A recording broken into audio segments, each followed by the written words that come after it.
Hey, how's it going, guys? Mr. Boss for the win here, and in today's Grand Theft Auto 5 video, we're going to be talking about the top 10 vehicles in Grand Theft Auto Online that are honestly a waste of money. So the reason I'm making this video is because recently, Rockstar have been doing a bunch of weekly events, and some of those weekly events have targeted sales and regular sales on some less than attractive vehicles, which some people might see that they're discounted and say, hey, that's a great deal. Let me go ahead and purchase this. Well, sometimes that's not always true. You shouldn't just spend your money on something just because it's on a discount. So today we're going to be taking a look at the 10 biggest vehicles that are just an absolute waste of cash. So let's jump straight into it and let's get it started. All right, our first vehicle today is the Tug. So the Tug is $1,250,000 and it came out in the Finance and Felony DLC. Now, it's used in some of the selling missions for the crates, and that's cool and all.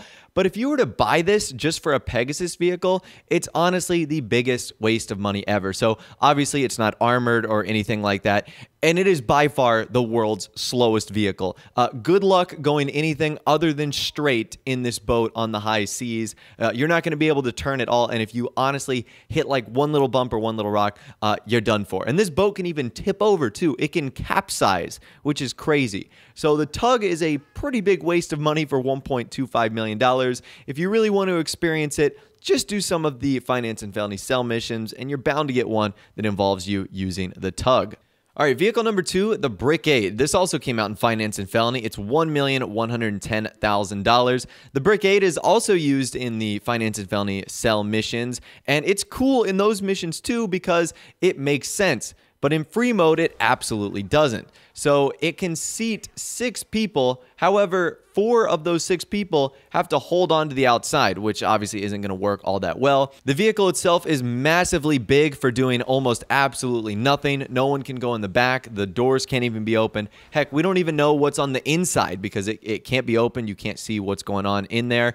And at the end of the day, it's not all that great for free mode because it can't survive an explosive. It doesn't really have any armor protection as far as bulletproof windows or anything like that goes. So needless to say, this is not a very effective vehicle for something that's supposed to be delivering tons of delicate merchandise. So that's the second vehicle on our list today, the Brigade. Again, if you really want to experience it, just do a Finance and Felony mission. I'm sure you'll run across it in one of those. At the number 3 spot, the more expensive brother of the Brigade is the Dune. Basically, the Cunning Stunts version of the Brigade. You get 2 shiny liveries. Same thing here, except you can only seat 2 people, and you can't even use this thing in races. This would have been really cool if you could have done some specific Dune races, but it's $1.3 million to basically just be a Brigade with liveries on it, and to seat less people, to not go as fast, and to not have as good of armor. And the Brigade has pretty bad armor in and of itself. So unless you just want a massive vehicle to, I don't know, cruise around in,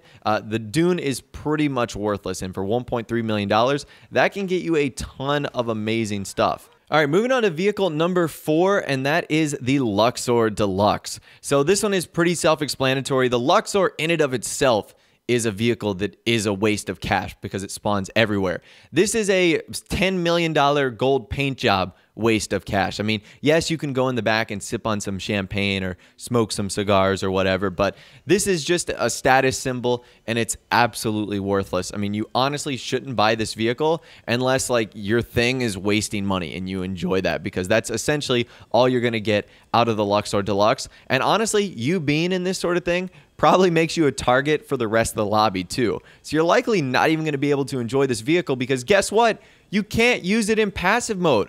For whatever reason, this vehicle, which has no weaponized abilities, cannot be used in passive mode. So have fun sitting in a lobby where tons of people will probably want to kill you because you're that one guy sitting in a $10 million jet. And even though it's on sale this week for like $7 million, it's still in no way, shape, and form worth it at all. All right, staying on worthless gold vehicles, we have the Swift Deluxe, which is $5,150,000. And just like the Luxor, this thing is a decent helicopter that you can purchase normally. However, you're paying roughly like $4-something million for a gold paint job and the ability to sit in the back and just do super rich things. So once again, don't buy this vehicle. It also requires that you be out of passive mode. So if someone sees this in the sky, they're going to say, look at this rich guy who spent $5 million on a gold-plated helicopter. Let's shoot him out of the sky. So those two vehicles are probably the staple of this list. In terms of vehicles that if you spent your money on, it was a giant waste of cash. So that right there is the Luxor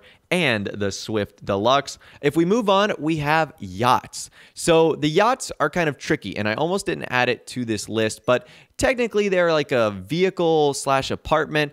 Basically, yachts are cool. They're just too expensive for what you get. So the yachts need more features. You need to be able to drive them around, or at least have them in like some sort of autopilot mode where you could, travel around the coast of San Andreas or Los Santos. But no, you can't do that. You have to talk to a captain who has to ultimately say, okay, put it in one of these spots. You really can't do anything other than sitting in a hot tub. There needs to be more features. There are some vehicle spawns, but they're not customized ones. I would love it if I could have a unique helicopter that spawns there, or maybe have a storage for my submarine or something like that. Make the yachts more useful. And right now they're not. They're cool, don't get me wrong, but I don't know if they're $6 to $8 million cool. And that's the biggest problem that I have with them. All right, up next, we have the Savage. So the Savage actually came out in the Heist update, and it's nearly $2 million.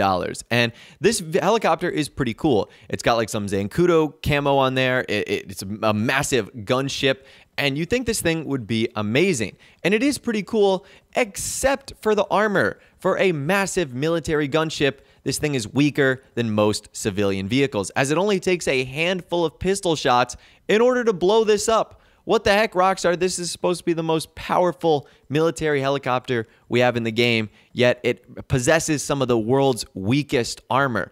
What's going on here, and why is that the case? That just doesn't make sense to me. So the Savage is a huge waste of money because it really can't survive any situation in which players are going to be shooting at you.